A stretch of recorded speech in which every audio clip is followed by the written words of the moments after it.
বছরের সম্পর্ক যখন পূর্ণতা পায় আনন্দটা বুঝি এই রকমই হয়। ৭ তারিখে ছিল আমার দিদির বিয়ে, বর কিন্তু এসে গেছে গেটে। গোটা দিনটা কেটেছে প্রচণ্ড হই হুল্লোড়ে। রেজিস্ট্রি থেকে শুরু করে সোশ্যাল ম্যারেজ সবটাই হয়েছিল একই দিনে।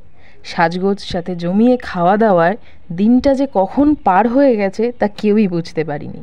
শত আনন্দের মাঝেও একটু মন খারাপ তো থাকেই। দিদির বিয়ে কাছাকাছি হলেও সেই আগের ব্যাপারটা কিন্তু কখনোই থাকে না। আর এখানে খই প্রদান থেকে আরও যা যা রিচুয়ালস থাকে সব কিছু হচ্ছিল একে একে। সবটার সাক্ষী ছিলাম আমরা গোটা পরিবার। সব কিছুর মাঝে খাওয়া দাওয়াটা তো ম্যান্ডেটরি। শুরু করলাম স্টার্টার্স দিয়ে। স্টার্টার্সে ছিল fuchka, fish ball, chilli baby corn আর চিকেন পকোড়া।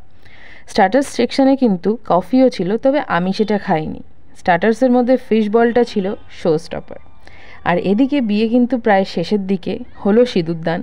সবশেষে গেলাম ডিনার করতে। সেখানে ছিল বেবি নান, ভেতরের পুরটা ছিল টোটাল মিষ্টি, সাথে ছিল চানা মশলা, ফিশ ফিঙ্গার আর স্যালাড। আর এখন তো বিয়েবাড়ি মানেই বিরিয়ানি।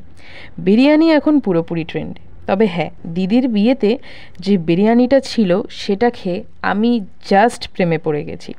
বিয়েবাড়িতে এরকম বিরিয়ানি আমি আগে কখনো খাইনি। এক কথায় বিরিয়ানিটা ছিল টোটালি দাদা বৌদি স্টাইলে। বিরিয়ানির সাথে ছিল চিকেন চাপ, তবে অতটা রিচ নয়। এই দুটোর কম্বিনেশনটা কিন্তু ছিল দুর্ধর্ষ। এসেছিল ফ্রুট চাটনি আর পাঁপড়, মিষ্টিও ছিল, তবে প্রতিবারের মতো আমি এবারও সেটা স্কিপ করেছি। এই ছিল আজকে কিন্তু বিয়ের পর্ব। নেক্সট ব্লগে দেখা হবে বিদায় থেকে শুরু করে বউ ভাত, ভাত কাপড় সব কিছুর পর্ব নিয়ে।